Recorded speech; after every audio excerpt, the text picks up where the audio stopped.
The live TV, सच सबसे आगे। नमस्कार, द लाइव टीवी आप देख रहे हैं, आपके साथ मैं हूं आदित्य कुमार। आजकल डिबेट्स कैसी होती हैं, डिबेट्स में क्या हो रहा है, भाषा की मर्यादा को कैसे तार तार किया जाता है और डिबेट्स एक ही पार्टी की ओर झुकी हुई दिखाई देती है। इसीलिए अब एक सर्वे सामने आया, जिस सर्वे में पता चला है कि अब ऐसे गोदी चैनल्स के डिबेट को युवाओं ने देखना बंद कर दिया है। हल्ला बोल जैसे शोज अब बहुत जल्द बंद होने वाले हैं, ऐसी भी बात कही जा रही है।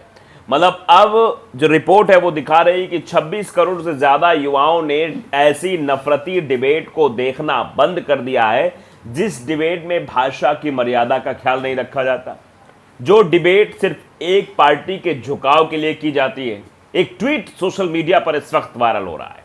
वो ट्वीट क्या है हम आपको दिखाना चाहते हैं, और उस ट्वीट में उसी वीडियो को शेयर किया गया है जिसमें गौरव भाटिया कांग्रेस के प्रवक्ता को गलत शब्द कहते हुए दिखाई देते हैं, और वो वीडियो भी हम आपको दिखाएंगे। लेकिन सबसे पहले जो लिखा है वो बेहद महत्वपूर्ण है। उस ट्वीट में लिखा है कि बीजेपी आरएसएस करोड़ों का खर्च करके सुनियोजित षड्यंत्र डिबेट हल्ला बोल जैसे कार्यक्रम से 26 करोड़ युवाओं ने गोदी मीडिया देखना बंद कर दिया है। मतलब गोदी मीडिया को 26 करोड़, छोटा मोटा आंकड़ा नहीं है ये, 26 करोड़ युवाओं ने देखना ही बंद कर दिया है। क्यों देखना बंद कर दिया है? क्योंकि वो सुनियोजित डिबेट होती हैं, और ये डिबेट शुरू होती हैं गरीबी की रेखा पर, और रेखा की गरीबी पर आकर खत्म हो जाती है। इनका कोई निष्कर्ष नहीं निकलता है। एक डिबेट में कोई निष्कर्ष निकलना चाहिए, कोई बहस होती है तो उसका कोई निचोड़ निकलना चाहिए। लेकिन आप अगर टीवी खोलेंगे तो उसमें निचोड़ तो छोड़िए, अगर आप अपने परिवार या बच्चों के साथ उस डिबेट को देख रहे हैं तो बच्चे भी हमारी आदित भाषा का इस्तेमाल करने लग जाएंगे।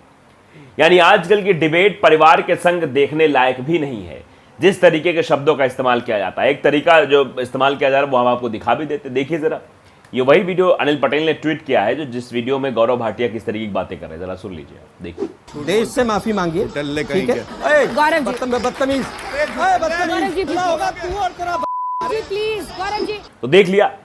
और कुछ डिबेट तो ऐसी है जहां जूतम बाजार हो जाता है भैया, मारपीट तक हो जाती है, गाली गलौज तो आम बात है। और सुप्रीम कोर्ट ने भी कहा कि डिबेट्स में जो है वो प्रदूषण फैल चुका है। मतलब जो टीवी चैनल्स हैं इनमें प्रदूषित खबरें चल रही, मतलब प्रदूषण फैला रहे एक तरीके का। तो आप अंदाजा लगाइए ये लोग किस तरीके प्रदूषण फैलाने का काम कर रहे हैं। आगे लिखते हैं कि एक चैनल एक डिबेट का दाम 50 लाख से 3 करोड़ तक। मतलब ये भी अनिल पटेल लिख रहे हैं ट्वीट में अपने, कि एक चैनल एक डिबेट का दाम 50 लाख से 3 करोड़, जैसा चैनल जैसा एंकर जैसी डिबेट ऐसा दाम।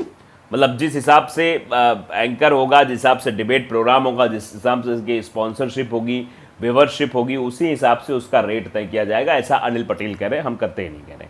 ये हम सोशल मीडिया के हवाले से आपको खबर बता रहे। सोशल मीडिया में ये ट्वीट अनिल पटेल के द्वारा किया गया कि 26 करोड़ युवा अब डिबेट देखना बंद कर चुके हैं, और डिबेट में क्या होता है वो डिबेट के अंदर की कहानी बता रहे हैं। बीजेपी आरएसएस कार्यालय से रोज एक नई स्क्रिप्ट जारी होती है, यानी बीजेपी और आरएसएस कार्यालय से स्क्रिप्ट आती है, उसी स्क्रिप्ट के आधार पर काम होता है। डिबेट की संरचना जो है वो कैसे होती है? चैनल संपादक कम बीजेपी प्रवक्ता। मतलब चैनल का संपादक होता है वो संपादक कम हो गए, बीजेपी का प्रवक्ता ज़्यादा होता है। चैनल एंकर कम बीजेपी प्रवक्ता ज़्यादा। कभी कभी तो ये भी कहते देखा गया है कि टीवी चैनल्स पर डिबेट चल रही है, वहाँ पर भारतीय जनता पार्टी के 2 प्रवक्ता नजर आ रहे हैं। एक प्रवक्ता तो जो हैं जो बाएं हैं प्रवक्ता अपनी बात रखने पार्टी के, दूसरे वो जो एंकर साहब है, इसीलिए लिखा गया है। बीजेपी प्रवक्ता, कांग्रेस प्रवक्ता, एनडीए प्रवक्ता और बीजेपी के वरिष्ठ पत्रकार आरएसएस के। वरिष्ठ पत्रकार आरएसएस वाले बिठाए जाते हैं, वो वरिष्ठ पत्रकारिता करते हुए नजर आते हैं। बीजेपी प्रवक्ता के अहम, गरुड़, घमंड, दादागिरी, गाली गलौज से 26 करोड़ युवाओं ने गोदी मीडिया देखना बंद कर दिया।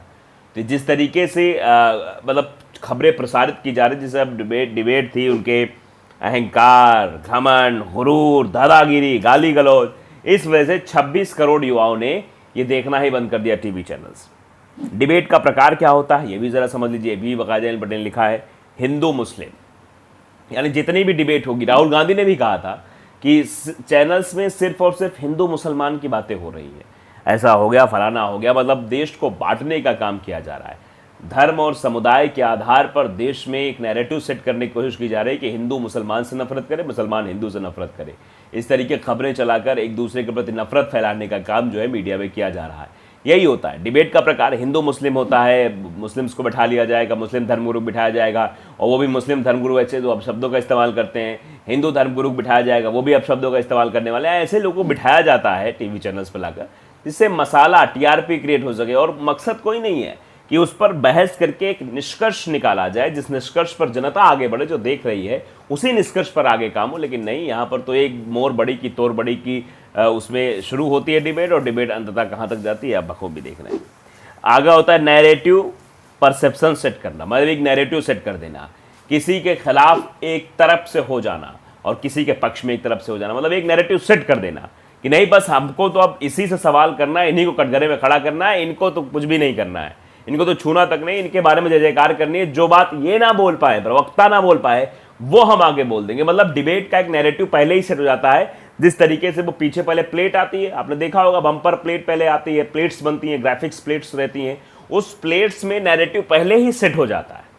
आपने कई सारे चैनल देखे होंगे, मैं नाम नहीं लेना चाहता हूं किसी का, लेकिन उसमें आपने देखा होगा कि डिबेट का नैरेटिव पहले ही सेट हो जाता है, पर्सपेक्टिव पहले ही सेट हो जाएगा। डिबेट क्या होगी, वो तो डिबेट उसी वे में ले ही जानी है, डिबेट को उस हिसाब से चलाना है, ना कि डिबेट अपने हिसाब से चले। डिबेट का मतलब यही होता है, बहस हो रही है तो ये अपना पक्ष रखे, वो अपना पक्ष रखे, बाद में निष्कर्ष निकाला जाए। लेकिन नैरेटिव तो पहले से सेट रहता है, पर्सपेक्टिव तो पहले से सेट हो जाता है, पहले ही ग्राफिक प्लेट चल जाती है, उसी हिसाब से वो डिबेट आगे बढ़ती है।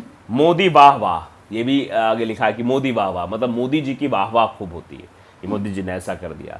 और ये कहा भी गया है कि पत्रकारिता और साहित्य ये सत्ता से सवाल करने वाले होने चाहिए, इन लोगों को सवाल करना चाहिए, इन लोगों को वाहवाही नहीं करनी चाहिए। लेकिन यहाँ तो चरण वंदना होती है, फुल प्रूफ तरीके से चरण वंदना करेंगे आराम से, जो है एक भी शब्द मोदी सरकार के खिलाफ बोलते हुए गोदी मीडिया नहीं नजर आएंगे। वो सब सिर्फ बड़ाई ही करेंगे, मोदी जी ने ऐसा कर दिया, मोदी जी ने वो कर दिया, मोदी जी ने चमत्कार कर दिया, मोदी जी आए तो ऐसा हो गया, ये देखिए महामानव आ गया, फलाना ढिमकाना, मतलब तरह तरीके से एक नैरेटिव सेट कर देते हैं पहले से, मोदी जी वाह वाह, मतलब पूरे चैनल से बस वाहवाही मोदी जी की होनी और कुछ नहीं होना है। फिर मुद्दों से भटकाना, मेन मुद्दे जो होते हैं महंगाई, बेरोजगारी, आम जनता के जो मुद्दे, उन मुद्दों से भटका देना है। बजरंग बली आ गए, ये मुद्दा हो जाएगा, 91 गालियां होंगी, ये मुद्दा हो जाएगा, हिजाब ये मुद्दा हो जाएगा, टीपू सुल्तान वर्सेस वी सावरकर हो जाएगा, ये मुद्दे हो जाएंगे। तो इस तरीके के मुद्दों से मेन मुद्दों को बाहर कर देना कि नहीं मेन मुद्दे तो आ ही ना जाए आगे। असफल मोदी को सफल बताना, मतलब ये सफलता, मोदी सरकार की सफलता के बारे में कई सारी चीज़ें रखना, लेकिन असफलता के बारे में एक शब्द भी ना बताना। मोदी वाह वाह, ये तो होता ही रहता है, मोदी वाह वाह। विपक्ष की बुराई जानबूझकर करना, विवाद फंसाना, मतलब विपक्ष की बुराई करना, उसके बाद मौका दे देना कि हाँ जो भैया पक्ष के प्रवक्ता, जो बीजेपी के प्रवक्ता बैठे हैं, वो घेरना शुरू कर दे, उस सवालों पर दागना शुरू कर, दो प्रवक्ता मिलकर एक प्रवक्ता को घेरने की कोशिश करे, ये भी होता है। सुनियोजित षड्यंत्र, डिबेट, हल्ला बोल जैसे कार्यक्रम करके गोदी मीडिया देश की जनता को मूर्ख बनाने का ही कार्यक्रम है, ऐसे तौर पर लिखा है। ये जनता को मूर्ख बनाने का कार्यक्रम है जो डिबेट की जाती है। बीजेपी मोदी जी के पास पैसे कमी नहीं, क्योंकि 11 लाख करोड़ पूंजीपतियों का माफ़ किया है। 11 लाख करोड़ छोटी मोटी रकम नहीं है ये। 15 लाख देने को आपको वादा किया होगा, लेकिन 15 लाख तो जुमला हो गया, लेकिन 11 लाख करोड़ पूंजीपतियों का माफ़ किया। 85 लाख करोड़ मोदी जी ने देश पर कर्ज किया।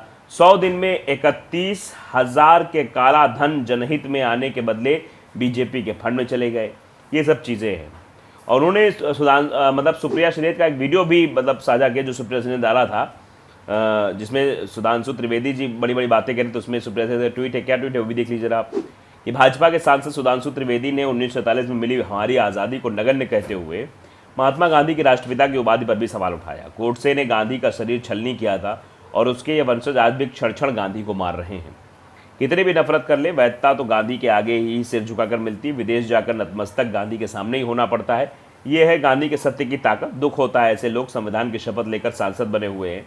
नरेंद्र मोदी माफ़ी मांगे इस देश से राष्ट्रपिता के इस अपमान के लिए, या फिर शायद इनको भी दिल से माफ़ नहीं कर पाएंगे। तो ये बाकायदे इस तरीके के ट्वीट हो रहे हैं और लिखा भी जा रहा है, और ये चीज़ें हो रही हैं।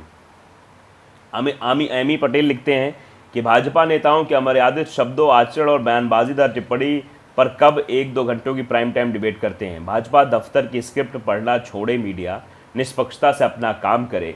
भाजपा नेता अपनी भाषा बयानबाजी सुधार लें, ये चेतावनी है भी और सलाह भी है, ये भी लोग लिख रहे हैं। तो ये जनता की भी राय है ये, कि जनता कह रही है भैया चेतावनी भी समझ जाएं, किस तरीके से काम ना करें। फिलहाल आप देख रहे हैं कि 26 करोड़ युवाओं ने तो इशारा कर दिया है कि अब हम ऐसी डिबेट्स नहीं देखें जहां सिर्फ नफरत फैलाई जाती है, जहां पर एक ही पर्सपेक्टिव नैरेटिव सेट कर डिबेट होती है, जहां पर अब शब्दों का इस्तेमाल होता है। तो द लाइव टीवी को अगर आपने सब्सक्राइब नहीं किया है, सब्सक्राइब जरूर करिए, बेल आइकन दबाइए ताकि सच खबर आप तक पहुंचती रहे। नमस्कार। द लाइव टीवी, सच सबसे आगे।